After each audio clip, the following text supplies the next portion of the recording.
यहाँ पर 10 में से 11 आएंगी, 10 हरियाणा की, एक चंडीगढ़ की,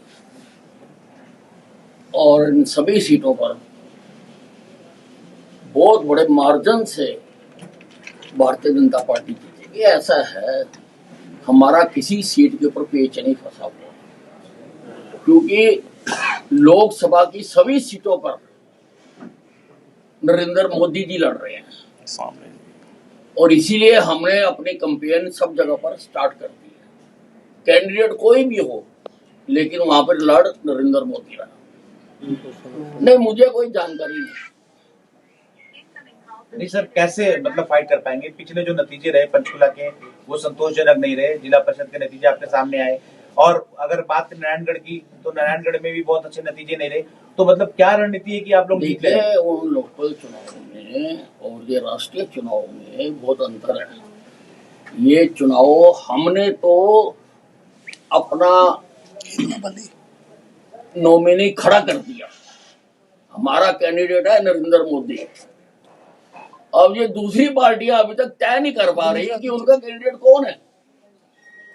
उनको डर के कारण वो किसी एक के नाम पर तय नहीं कर पा रही है।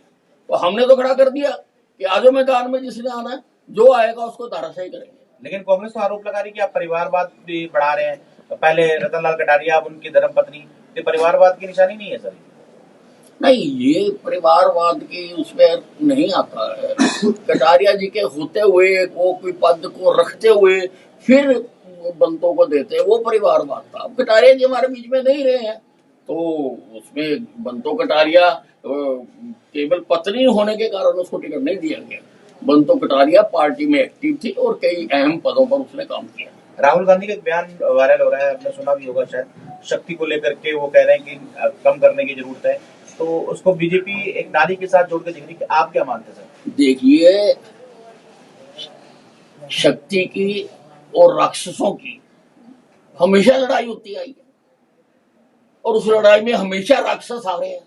सारा उठा के देख लो, और अब भी राक्षस हारेंगे। 4 जून को ये सारे धाराशायी होकर पड़े हुए हैं। सब आपने पहले भी कहा है कि कोई नाराजगी नहीं है, अब भी वही बात है, कायम है? अरे मैं कोई नाराजगी नहीं। सर, राहुल गांधी का एक बयान हो रहा है, उन्होंने कहा कि मोदी मेरे से डरते हैं, उनका सीना चप्पा नहीं, उनको अपना सीना किसी दिन नाप लेना चाहिए, फिर ये बात करनी चाहिए।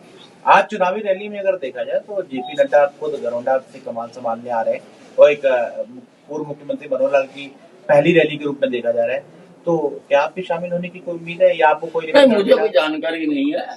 जो जानकारी होएगी जहां जहां जाया करेंगे। अभी तो मैं फिलहाल चंडीगढ़ जा रहा हूँ। बस।